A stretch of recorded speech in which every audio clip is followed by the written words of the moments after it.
thank you so much, Shruti and Kirtana, for that beautiful singing. We're just at about 8 p.m. I'm going to ask Saraswati, one of our directors at Chinmaya Mission Pittsburgh, to please introduce Vivekji. Hari Om. Pranams to Vivekji. My pranams to all of you who are here at our virtual gathering for this workshop. It's with great joy that I introduce Vivekji to you today. Actually, Vivekji needs no introduction to the Pittsburgh community. He has been an adorable part of CMP and has played a major role in guiding and evolving our center here. He has a special place in all our hearts. Currently, Vivekji is the resident guide of Chinmaya Mission Niagara, and he also teaches and gives guidance to Chinmaya centers in Cleveland and Albany. He's also the deputy director of Chinmaya Yuva Kendra West, a wing of the organization dedicated to empowering youth and young adults. Vivekji lived and studied as a monk for 2 years under the guidance of Swami Tejomayananda at Sandipani Sadhanalaya in Mumbai. Discovering the only purpose of life is to be independently joyous, Vivekji continues to explore this purpose by sharing the same with others. He has traveled across North America, speaking to many Chinmaya Mission centers, conducting classes, camps, workshops, and retreats. He has also spoken at organizations like the Pentagon, Amazon, Cognizant, Des Moines University, and Parkwood Institute, and many more. With a speaking style of insight and inspiration, Vivekji makes philosophy relevant and reachable to people across cultures and generations. He uniquely weaves the sacred into the secular, revealing that a life of independent joy is possible. I have studied with Vivekji over several years through his online study groups and classes, and I'm very grateful that he has given direction to my Jnana Sadhana. With a warm heart, I welcome Vivekji to this workshop. Before we begin, just a gentle reminder to all our participants, please do keep your cameras on and also have some paper and pencil or a notebook and pencil ready. Thank you, Hari Om, and over to you, Vivekji.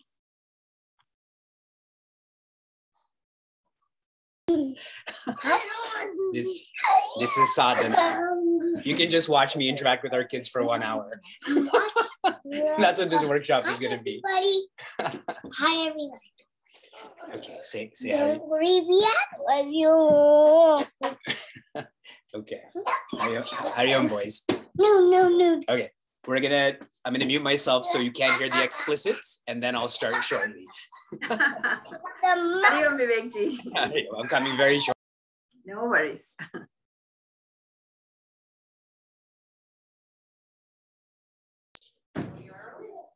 Hari Om and greetings from Niagara Falls. Very happy to see all of you, and it'll be maybe a minute and a half before they're locked in their rooms. So there'll be some shanti for our workshop. And as was shared by all those messaging in the chat and Saraswati right now, please keep your cameras on. I'm very happy to see that the majority have your cameras on. And for those who don't, then my request for you is to turn your cameras on. I have to show you what's happening in our home. Let me see what's happening in your home. All right. I'm checking in with Satishi and Vasalaji. I can start formally now? Good. I'm going to start then.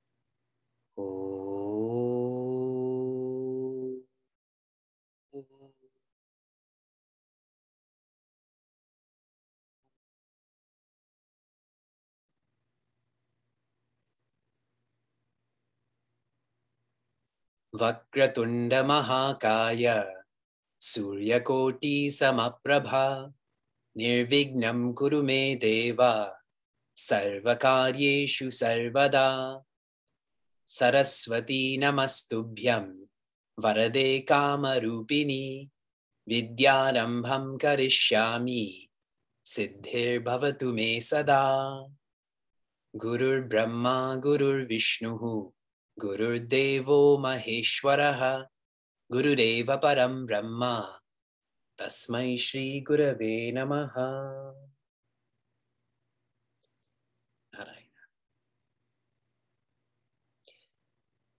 The majority of people have a disease. It's a sense of being at ease or being uneasy. This is felt as stress, as anxiety. In technical terms, this is called bhava roga, the disease of becoming. The majority of people, the majority of us, we're always trying to become happy. And if you translate this practically, that really means we're postponing happiness. We're trying to become happy instead of being happy. That's a form of postponement. We tend to criticize our college students, our high school students for procrastinating, but we're all culprits in this sense.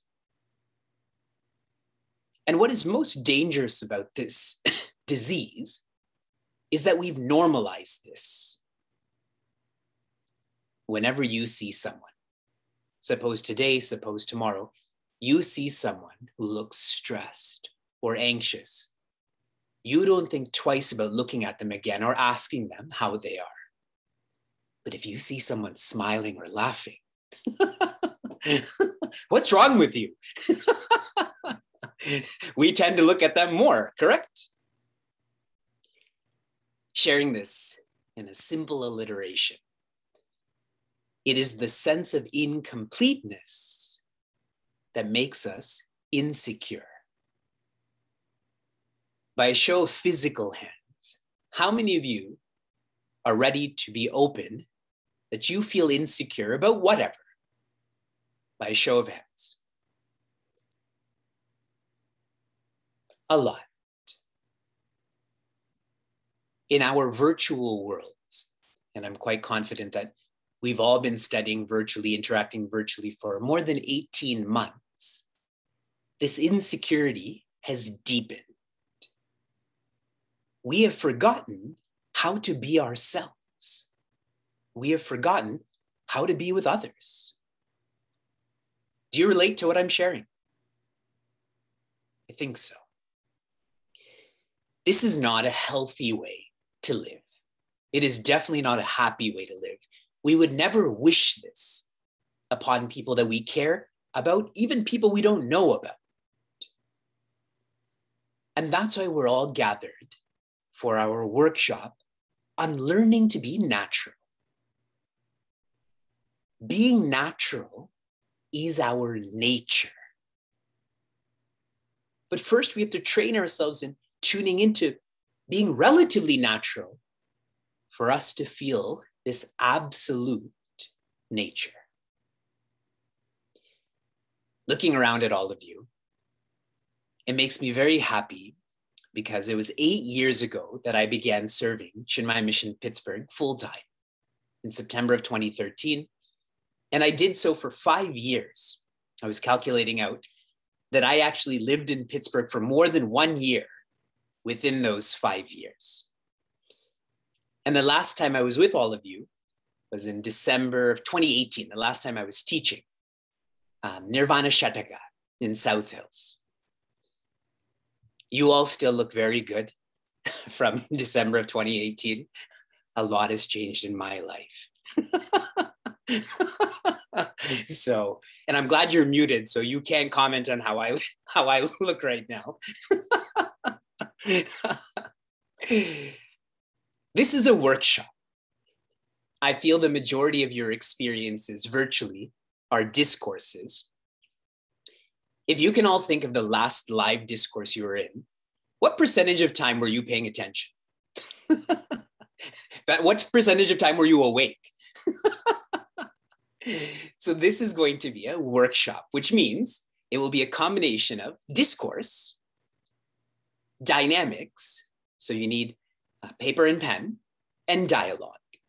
If you have any questions, please keep them with you, and at the end, I'll try to address them. Everyone smile. In my morning class, it's called Meaningful Mornings, I recently asked everyone to count how many minutes or hours before they laugh. From the time you wake up to the time you laugh first. How many minutes or hours? For some, it's days. Days pass before they laugh. So everyone's smiling right now? Okay. One of the most common questions that is asked of me, how do I know what I'm doing, if it's right or wrong? In terms of an attitude or a relationship, a college program. Because this question comes up so much, recently I've been giving discourses, offering discourses on WWW. Now I know the majority of you know what this stands for, but just to check in, what does WWW stand for? Share in the chat, type it out, what this means.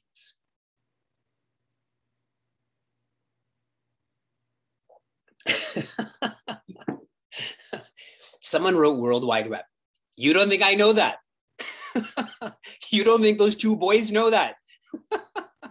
WWW is, what would the wise do? What would the wise do? We are all bhagya. The English word for bhagya is fortunate. We are all fortunate that we have access to icons in terms of rightness or righteousness. And the more we remember these icons, the less confused we will be about what is right or wrong.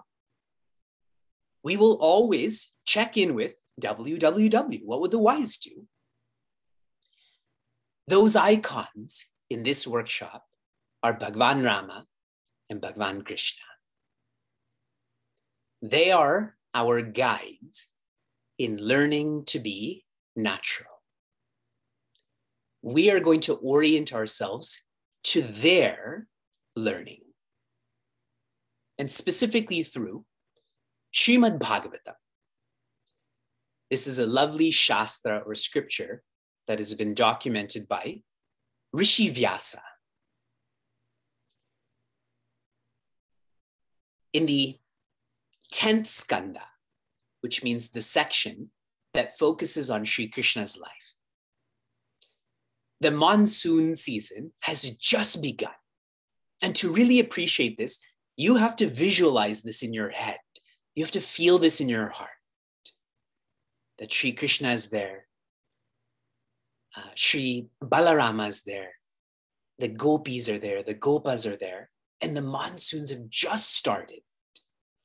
The thunder, the lightning, the rain. And they're all sitting in their huts, looking out.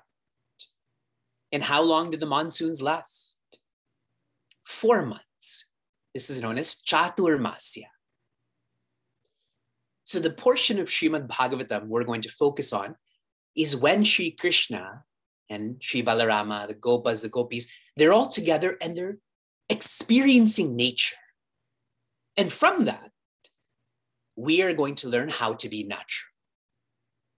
Everyone's clear about that? Now, that's Bhagavan Krishna. In terms of Bhagavan Rama, the Shastra, the scripture we're going to focus on is Sri Ramayana. And this is documented by Rishi Tulasidas. There are many Ramayanas. The one we're focusing on is through Sri Tulasidas. And it's almost the same scenario where Sri Rama and Sugriva have just become friends. Shri Rama has helped Sugriva to become or restore him as the king of the monkeys. Now Sugriva is to help Shri Rama find Devi Sita. But the monsoons have started, the Chaturmasya, in which you don't travel then. And now for anyone who's not been in the monsoons in India, you think this is an exaggeration. But anyone who's been in the monsoons in India, you know this is not. I remember when I arrived in the Vedanta course during the monsoons, I didn't know what was happening. My clothes never dried, my bed sheets never dried, nothing ever dried. How do people live like this? So I can understand the sentiment of why they didn't travel. So Shri Rama, Shri Lakshmana, and some of the Pashus, like Shri Hanumanji, etc., they're all together. They're actually in a cave. And they're looking out at the jungle and they're learning from nature. And the more in tune we are with this, the more we will learn to be natural. Okay? For those who want to study everything I'm going to share fully, I'm going to give you the orientation to the text now. You can write this down so that it looks like you're studious and you're actually going to follow up with this. In terms of Srimad-Bhagavatam, it is the 10th section, the 20th chapter. It is verses 4 to 49. In this portion, I counted out 38 examples or 38 teachings that Sri Krishna expounds from nature.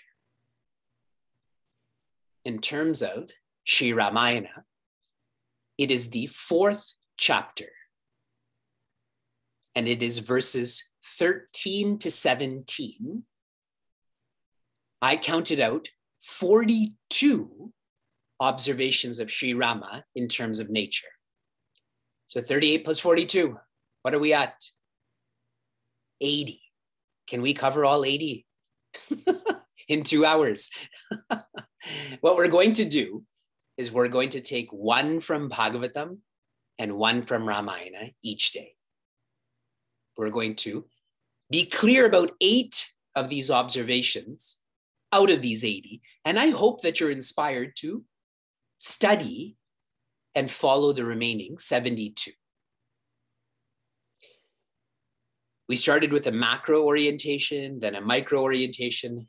Now we'll begin. Starting with Bhagavatam. Now, some of you are thinking, but Sri Rama took avatara before Sri Krishna, then why are you going in this order? Because Srimad-Bhagavatam is an older scripture than Sri Ramayana, the one that we're using. Okay?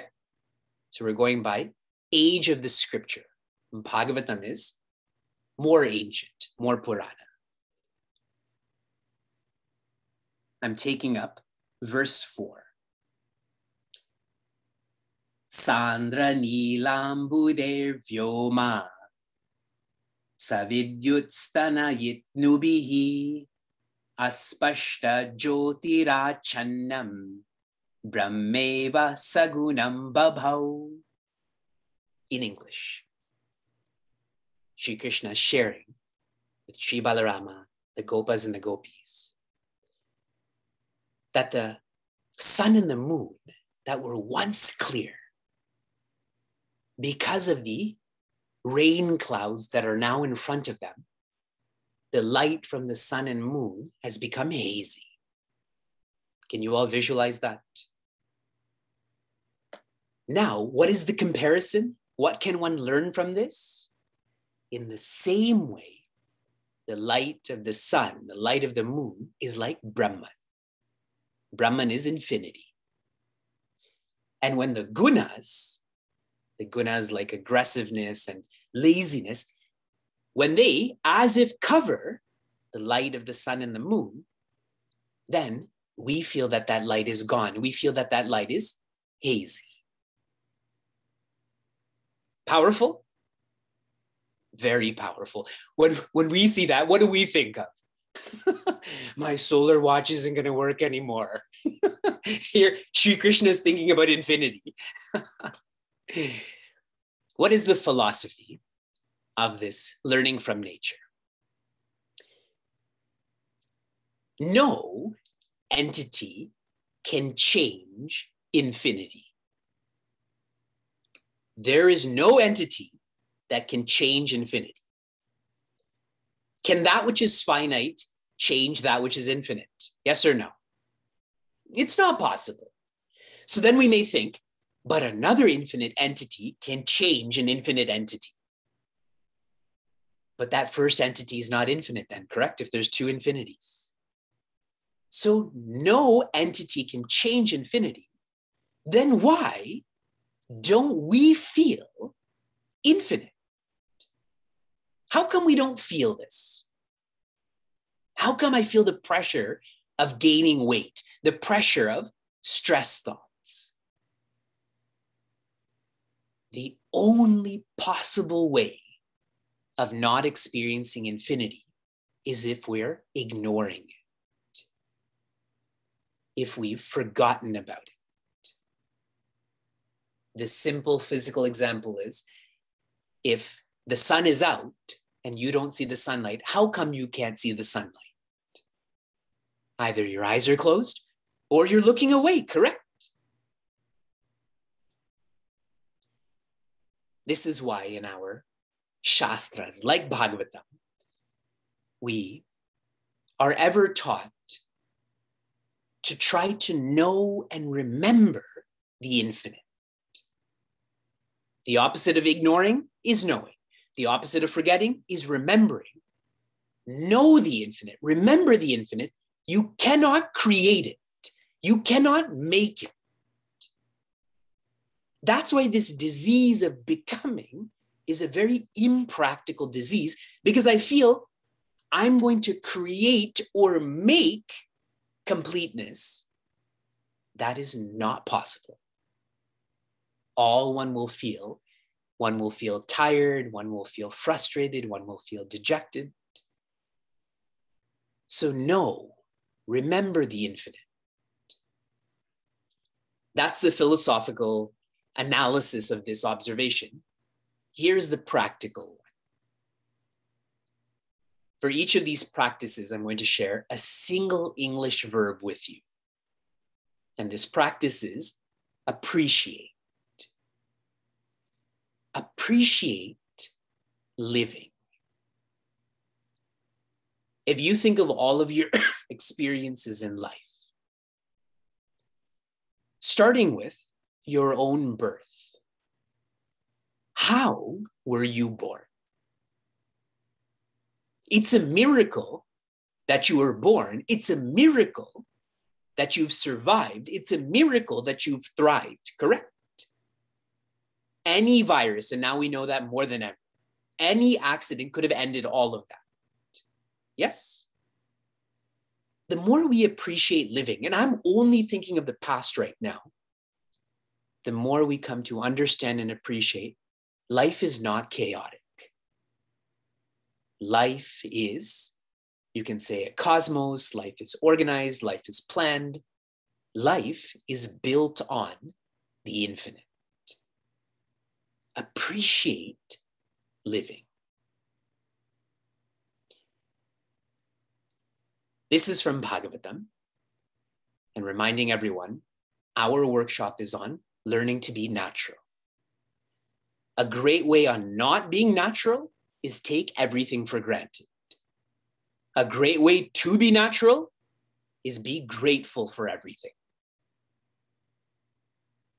We shift over to Ramayana. So now you have to visualize Sri Rama, Sri Lakshmana, they're all in a cave and they're experiencing the monsoon. This is the third shloka, the second line. Bhumi parata bhada barapani jannu jiva himaya lapatani. Sri Rama shares to Sri Lakshmana and all. Like, as soon as a drop of water leaves that cloud, and it hits the earth, it joins the rest of the water on the earth and quickly flows away. And then he compares that to a jiva. When, as if an ego leaves God. And what does that ego do? That ego takes up a body. That's that merging with earth. And then what does it do? It gets busy, doesn't it? It takes for granted that I am this body, and I'm hungry, and I'm thirsty, and I'm tall, and I'm heavy, and so on and so forth. So just like that water disappears, so too, that ego, as soon as it takes up a body, it as if disappears from its source. Sharing this more from a philosophical perspective. Wherever there's avidya means forgetfulness. When I forget who I am, where there's avidya, what else is coming with that? Vikshepa. Vikshepa means projection. If I forget, I project. Don't we do that as Vedanta teachers? When someone asks us a question and we don't know the answer, don't you make something up then? I don't know the answer, so I'm just going to make something up. And then if someone comes back and says, no, that's not the right answer, it's subjective. You don't have the purity of mind to understand what I'm sharing right now. So where there's avidya, there's vikshepa. Where there's forgetfulness, there is projection. And we do this starting with ourselves. Coming back to the point of how you were born. Who told you that you're your body? Who told you that? There's lots of healthcare workers in this workshop. When an entity is born, you say, this is your body. Do you tell them that? I was there when our two sons were born. No healthcare worker ever told them that that's their body. We also never told them that that's their body. But now they're slowly coming to feel that this is their body. Vyasa often puts his arms out like this and says, feel my muscles. And that's my point, is that we have forgotten who we are, so we start to project. This is my rupa, my form. This is my nama, my name, etc. And then we think to ourselves, yeah, that's very functional, but don't we do that with others also? Do you all know Deepak Jain? Do you all know him? See, you don't. But if I asked you about him, you'll make something up. Oh yeah, I know him. He's like this. This is two random names that I put together, but that's what we do, correct?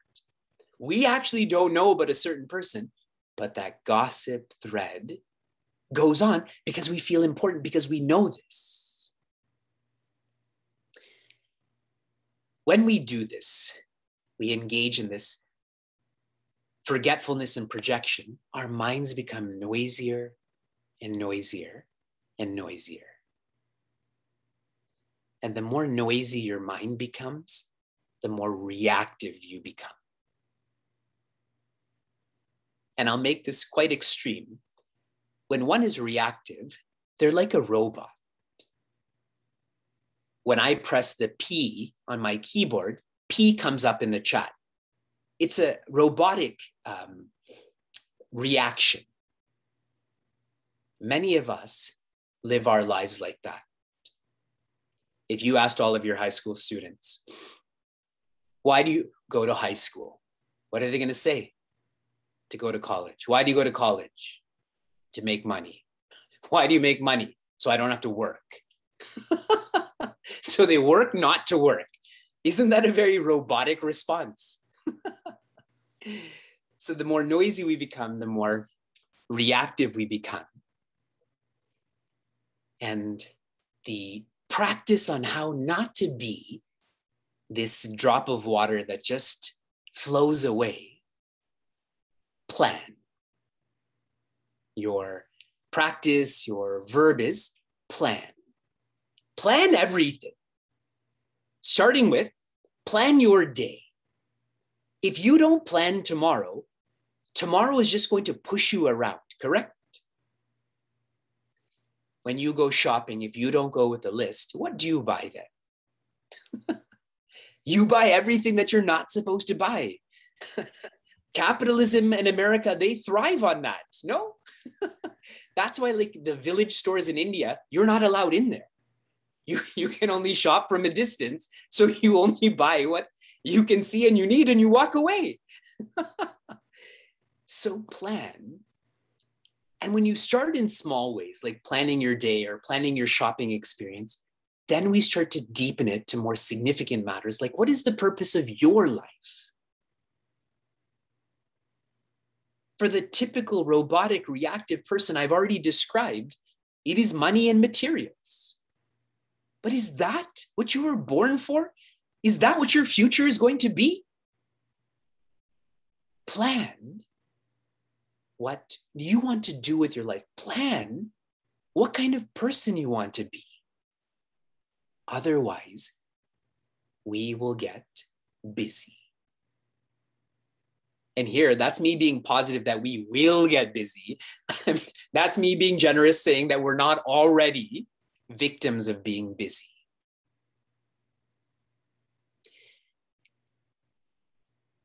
Summarizing all that I've shared, and then we'll shift over to our dynamics. You may know this, you may not know this, but Bhagavan Narayana has two wives. The more popular one we know about is Lakshmi Devi. The less popular one we know about is Bhudevi, or nature. And what I'm sharing with you, I feel is powerful because really, who is Sri Krishna and Sri Rama learning from? Their own spouse. Now, for those who are joining with their spouses, do you learn that much from your spouse? I feel it's the other way. You teach them that much. You don't learn that much from them. And Sri Krishna and Sri Rama, they learn so much from nature, but they don't have to learn. That's why I very consciously told all of you, who was Sri Krishna with? Sri Balarama, the gopis, the gopas. You know what happens right after this part of Bhagavatam? The Rasa Leela starts. All of those chapters in the Rasa Leela happen right after this. It's almost like once you learn this, you tune into your nature. In terms of Ramayana, what happened as soon as this part of Ramayana was complete? They found Devi Sita. Sundarakanda. It's one of the most awesome parts of Ramayana. So once you learn to be natural, you tune into your nature. So the first practice, appreciate living. I always remember when someone would come to Guruji, Swami Tejomayananda, and they would say that this negative happening is going on in their lives. And when he would be in a jokey mood, he would say, the worst thing that can happen right now is that you'll die. But the point is that you haven't died, correct? So it's not the worst. So appreciate all that you have experienced, all that you have. Appreciate living. In doing so, we will come to understand and appreciate Brahman, or infinity. That's from Bhagavatam, from Ramayana. The definition of the word Kali. There's many definitions for the word Kali. One of them is fast. In this period of time that we're living in, everything moves fast. Like internet, correct? Internet speeds. If something doesn't load in half a second, you start hitting your computer, you start yelling at everyone, switch to the hotspot, see how many bars you have. Did you all remember pre-internet? encyclopedias. You would go for UAAA, we'd go to CAA, and we'd get those roadmaps, and you'd flip the pages. Remember highlighters? Fast. The more fast we live, the less intentional we are. The less intentional we are. Without intention, there's only karma, but no karma yoga. And that's why I shared plan. Being intentional is much more subtle than planning.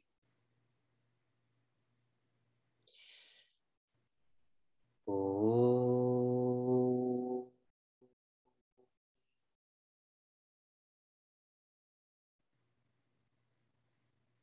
Discourse complete. We continue to dynamics.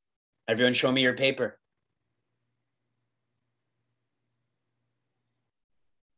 See, those are used to studying with me. You're already prepared. Cameras on, notebooks out. Be as nervous as possible that I don't ask you a certain question. Here's what we're going to do now.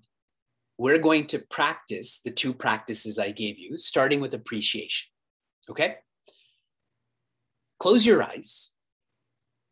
And I want you to try to remember who you were and what you were doing 10 years ago.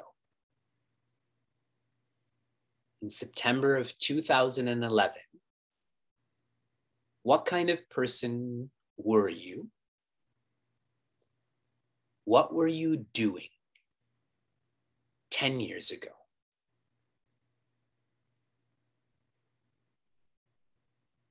Feel that. And now write it.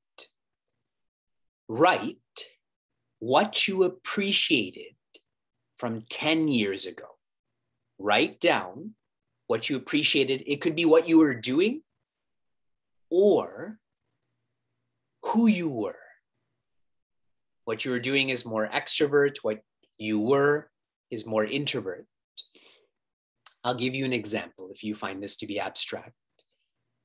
10 years ago, what I appreciated, what I was planning my first yatra.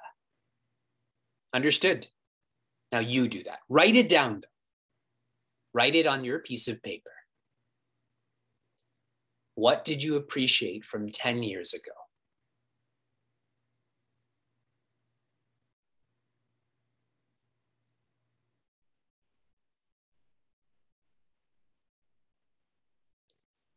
When you're done, close your eyes again.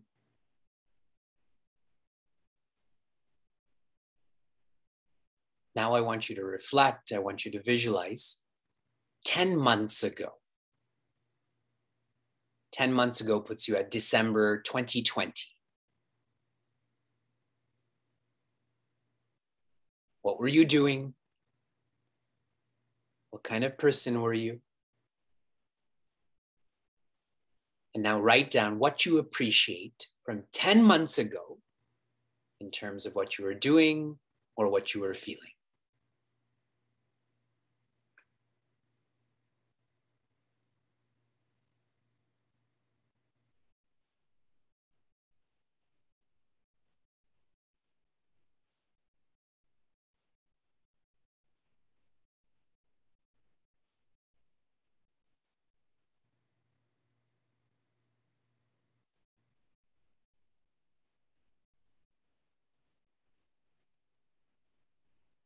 For those who find this to be abstract, what I was feeling 10 months ago is that 1 year has gone by and those very close to me, everyone is still healthy, despite millions in the world having gotten sick and died. When you're done that, close your eyes one more time. And I want you to reflect and visualize 10 weeks ago. That would have put you at the end of June or the beginning of July. Think of what you appreciated 10 weeks ago.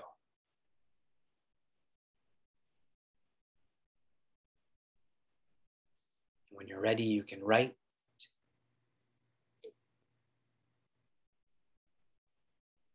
For those who can't think of anything, I'll tell you, Balavihara was over.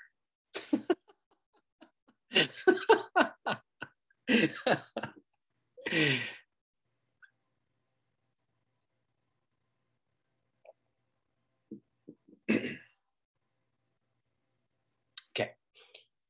Before we shift to the next part of this dynamics, I would like for all of you, not just some of you, but all 75 cameras that are with us right now, write one appreciation you have in the chat. It could have been from 10 years ago, or it could have been from 10 months or 10 weeks. But what did you appreciate from the past?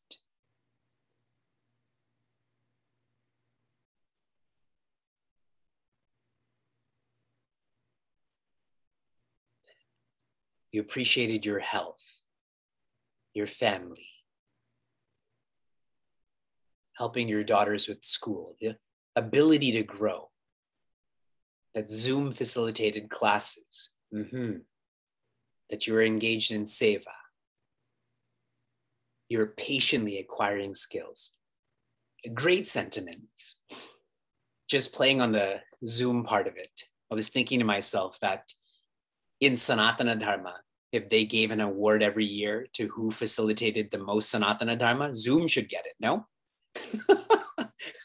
In my heart, it should be Rishi Vyasa or Rishi Tulsidas, but practically it should be Zoom, yes? Okay, now we go to the second part of this dynamics. I want you to start planning. I want you to plan 10 weeks from today. That will put you at, let's say, the end of November. What do you want to be doing 10 weeks from today? I only want you to focus on doing, not being. That we'll get to. But 10 weeks from today, you're planning your future, you're planning your fate. What do you want to be doing? Don't write it in the chat, write it on your piece of paper.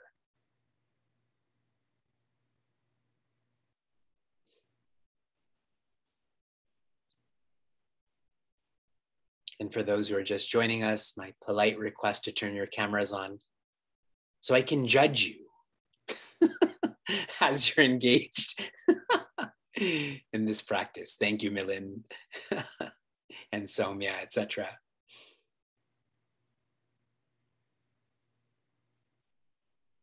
When you're clear about that 10 weeks, I want you to go forward more to 10 months. That puts you at, let's say, July of next year, of 2022. What do you want to be doing or have become? It could be either now.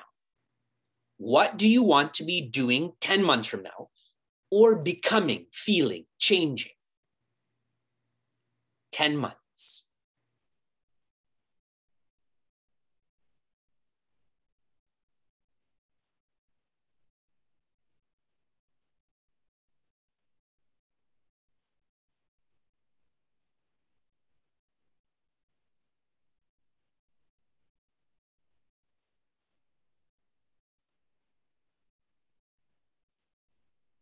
And when you're done, we'll shift to 10 years from now. I want you to let go of the doing.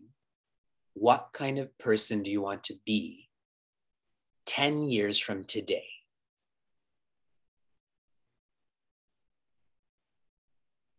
In the year 2031, what kind of person do you want to be described as?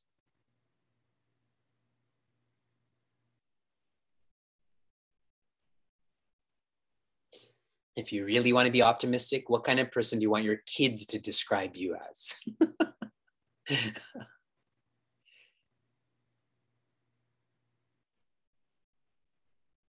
And when you're ready, I would like for all of you to share in the chat one aspect of planning your future.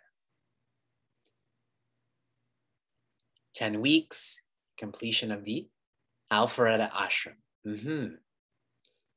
That's a fine plan. Similar to Pittsburgh, the opening of Chinmay's Amarnath. To be happier, to be independently joyous, to be content. To live sustainably, yes. To be free from diabetes. To go on a real vacation. To be more content, to be wiser, to not worry. I'm going to summarize this dynamics, and then we'll begin our dialogue with one of the best quotes that I've come across. And this is from Helen Keller. Do you all know about Helen Keller? When we think of the hardships in our life, hers are 10 times more. To be happy with what you have while you work for what you want. To be happy with what you have while working for what you want. That quote encapsulates appreciate and plan. Those who appreciate will never forget that their nature is Brahman. Like Sri Krishna never forgot that. Those who plan will never become that drop of water that flows away, but rather will be intentional. In our last 15-ish minutes, if any of you have any questions, you can virtually put your hand up. That way there's some order. And I can try to answer that. And our team, Satishji and team, can help us to unmute those who have questions. I remember seeing a cartoon about comparisons between America and India in terms of lines. So they showed an American line. So this was the end point, and there was a long line of people getting to that, like a cashier. In India, the cashier was there and there was concentric circles. That's how everyone was getting to the cashier from every direction. So that's why, please virtually put your hand up. Though we're of Indian origin, this is more of an American workshop right now.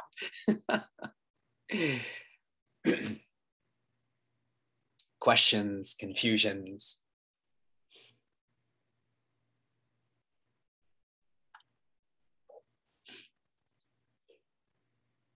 Yes, Sujana and Suresh, happy to see you. Please ask away.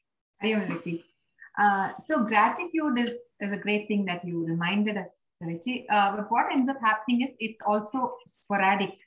Is the aim that we are trying to get to a level where it's more all the time, as opposed to when something happens, then you're grateful, but it's obviously not always. Otherwise, we wouldn't have frustration. So I guess, how do we strive for that is the question. Yeah, totally right, Sujana. So Sujana's question is about how do we make gratitude our nature rather than it being sporadic, like right now.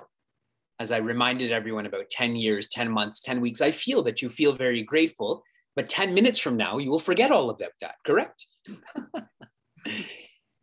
So, the first point that I want to share about this, I know a lot of you well. There's many of you I don't know and don't know well. So when teaching virtually or teaching to larger groups, the messaging always has to be moderate then. You can't go too deep, you can't go too light. When I said appreciate, you've changed it to the word gratitude, which is totally fine. But the fuller word that I want to use and sentiment I want to use is inquire. I'm only not using that because for some of you, what does inquiry mean? It's just another poetic word. Those who inquire will never take for granted deep matters like, where did they come from? What is the purpose of life? They will always see the light of the sun like Brahman for those who inquire, okay? But now coming directly to your question, 2 ways to do this. Here's the immediate way. All of us should start a gratitude guide, which means every morning before you begin your dharma or your responsibilities, you write one reason that you have to smile. I'll give you your first, Sureshji. Then in the evening, before you sleep, this has to be the last thought before you kind of close your eyes. You turn the lights off, you close your eyes. You write down another reason that you have to smile. For me, it would be my kids sleep well. They're good sleepers. When they're awake, they're awake. But when they sleep, they sleep. So that would be a reason to smile. By doing something every day, and in this case, twice a day, this will become your bhava. Instead of bhava, and Sanskrit is so beautiful, bhava means to become, bhava means to be. We have to be grateful rather than become grateful. Okay, next is, the more you serve, and recently I was interacting with a seeker who asked me, how do I become more egoless? And I shared with him the difference between volunteering and serving. Volunteering is temporary. Serving is your lifestyle. The more you serve, the more you will gain chitta shuddhi, or virtues. And by doing so, you will be more grateful, you'll be more appreciative of the opportunity for you to evolve. And in doing so, you will forget about all of what you feel is not your good fortune, like Sureshji.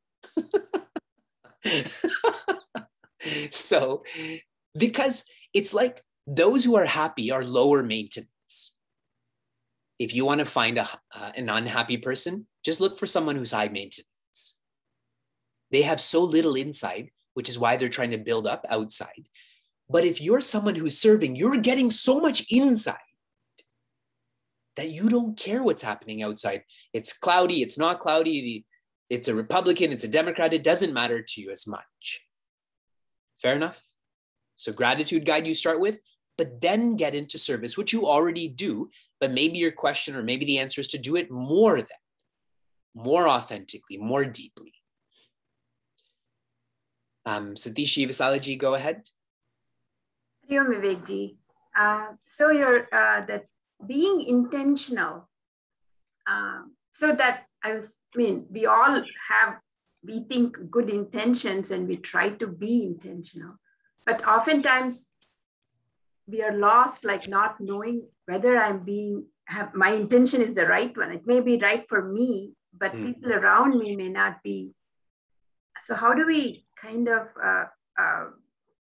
so Reggie might say, do what the wise say or do, but we are not in association with wise people in this day and age. We are just kind of with my husband here. So. Good, Visalaji. I was about to say that, but you said it, so now I don't have to. But you should have looked at him and winked at him, so he wouldn't notice, but we all would have noticed. We all chant, Sarve Bhadrani Pashyantu, correct? May we all see or experience auspiciousness. How many of you would be comfortable with me seeing your YouTube search history? There's not a lot of hands up right now, less than half. And my point in all of that is, see how we love to chant it. But do we actually practice that right down to YouTube videos? Leave alone a more direct experience about, seeing other things or hearing other things. And the reason why we chant it but don't practice it is because we're too busy. Those who are busy, their value system is compromised. So they have a lower expectation of themselves and they're just fine with that. But those who live not in a busy way, then those people have a higher value system. They don't compromise on their ideals. So when they say, Sarve Bhadrani Pashyantu, their lifestyle follows suit then. So I am very emphatically sharing with everyone, slow down. When I said plan, another verb that can easily be replaced by that is slow. Slow down in everything you do, the way you eat, the way you walk, the way you drive, the way you speak, the way you type, everything. Because when you're slower, you can see things more, correct?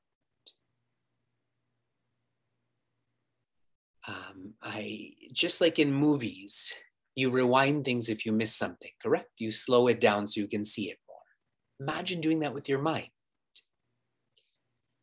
Now, making this more elevated. Virtues and vices are unilateral. If I am mean to Suhasini, that doesn't mean she has to be mean back. If I'm kind to Kamalaji, that doesn't mean she has to be kind back. Correct? It is unilateral. If Vivek's intention is for Antakarana Shuddhi, which means I'm converting values to virtues. I'm trying to be patient. I'm trying to be generous. Or I'm trying to do this to please Sri Rama, Sri Krishna. Then whether others are receptive to that or not is irrelevant. Irrelevant because it's impractical. Anyone who tries to live in a way to get everyone to like them has the most noisy mind.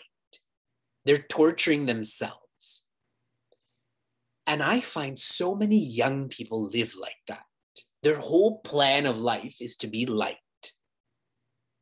And that is a very weak purpose or position to move from. So my point here is, if you sleep early and Satish doesn't, it doesn't matter. If you wake up early and he doesn't, it doesn't matter. Your relationship is with your original parent, with yourself, far more than anyone else. So the intention is not in relation to others. And to really solidify that, and then we'll wrap up. There is a significant difference between legality and morality. I believe in Nevada, in Las Vegas particularly, I believe prostitution is legal. Like if you did it in Las Vegas, the police could not intervene. So constitutionally, it is legal. But morally, it most definitely is not. Correct? So when we try to analyze intention, it can't be based on a constitution or even society. It has to align with what would the wise do. Who are the wise? The Sadguru Shishya Parampara or the Shastras. 2 S's. Got it? That's what decides, or we should reflect our intention to this background. Fair? Okay. Here is your RAD, your reflection adventure of the day. This is what you have to, we've practiced together, but now you have to keep practicing until we meet tomorrow. I want you to commune with nature for 15 minutes. Commune with nature means get to know nature more. Let nature get to know you more for at least 15 minutes. Yesterday, Sheila and Vyasa and Shuka and I and another family were at our ashram in Niagara Falls. They also had 2 kids. So I was getting them to race from tree to tree to tree at the ashram. Good parenting, no? Run there. Now run here. Now run here. Now run here. But every time they had to run to a tree, I told them to hug the tree. And those kids were giving huge hugs to those trees. Imagine I told all of you to do that. Hug a tree tomorrow. Ah, rad. We'll do it in our mind, Vivekji. We'll contemplate on it. See how distant we are from nature. That's Sri Krishna's wife. Are you ready to hug Sri Krishna? That's Sri Krishna's wife, meaning that is Sri Krishna also. That's Sri Rama also. Converse with nature. Talk to nature tomorrow for 15 minutes. Listen to nature for 15 minutes. Okay? And briefly, in terms of announcements, I think most of you know that our Chinmaya Mission organization and family is fundraising for our Chinmaya University. And I know that Chinmaya Mission Pittsburgh is deeply involved with this. So what I'm asking all of you to do is to become an ambassador. And if it's too complex for you to become an ambassador, then support another ambassador. I'm not telling you which ambassador to support, okay? You can support any ambassador you want. And, you know, our Albany, Cleveland, Niagara community, we've already given $105,000 to our university. I know Pittsburgh has already given $20,000. We are doing really well towards our $3 million aspiration. That's $100,000 a day. If you check right now, we've raised 1.2 million in 12 days. And I personally know that another $100,000 in checks are on their way. So we're doing well because of all of you. Keep going. Become an ambassador and or support an ambassador is my announcement to all of you. I'm done. I'm checking in with our team for any sentiments that need to be shared. And if there's nothing, then I'll finish with a prayer. No, thank you, Vivekji. We'll just ask everyone to rejoin tomorrow at 7:45 p.m. Yes, very good.